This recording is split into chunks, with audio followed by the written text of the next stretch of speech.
Les Sud-Africains ont déjà le choix entre 11 langues nationales, alors rajouter le français, c'est un peu une gageure. Et pourtant, à l'université de Wits à Johannesburg, c'est très à la mode. Et pour marquer le mois de la francophonie, il y avait même une surprise. Véronique Tadjo, chef du département de français, accueillait Julien Delmer, poète et slameur. Alors je trouve que c'est un renouveau de la poésie et c'est vraiment formidable. Donc on te laisse la parole. Merci Véronique. Oui.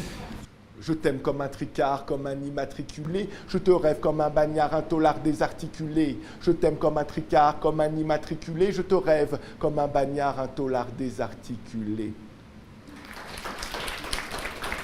Cette écrivaine franco-ivoirienne a parcouru un long chemin pour que la culture française pénètre dans les couloirs de cette université anglophone.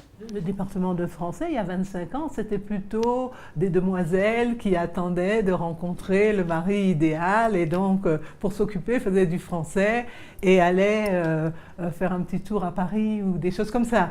Donc ça a vraiment, à ce niveau-là, ça a vraiment changé. Mais ce qui a aussi beaucoup changé, c'est la ville de Johannesburg. La capitale économique sud-africaine accueille désormais des Congolais, des Ivoiriens, des Camerounais. Véronique nous emmène dans le quartier de Yeoville, où les francophones sont nombreux. Tellement nombreux que pour répondre au changement du paysage linguistique, la bibliothèque municipale a mis en place des rayons de livres en français. Pour les encourager, Véronique leur offre des ouvrages dans la langue de Molière. Et pour enrichir le rayon des enfants, elle a même apporté les livres qu'elle a écrits et illustrés personnellement. For children, I enjoy doing that, yeah. Car l'écrivaine est aussi peintre et sa démarche est toujours la même, démultiplier les passerelles entre les différentes cultures du continent. C'est une autre influence aussi de l'Afrique du Sud.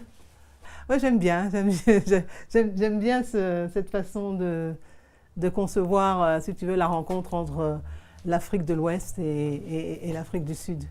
J'ai envie que l'Afrique du Sud connaisse mieux l'Afrique francophone et donc c'est ensemble qu'on va réussir à développer ce continent. Et je trouve que si les idées ne circulent pas, eh bien bon, on va jamais y arriver parce qu'on va chacun refaire le monde dans son coin. Elle a fait passer les idées de Nelson Mandela dans un ouvrage pour la jeunesse. Véronique Tadjo prépare son 9e roman. Un colloque sur son œuvre sera organisé à l'université de Wits en novembre prochain.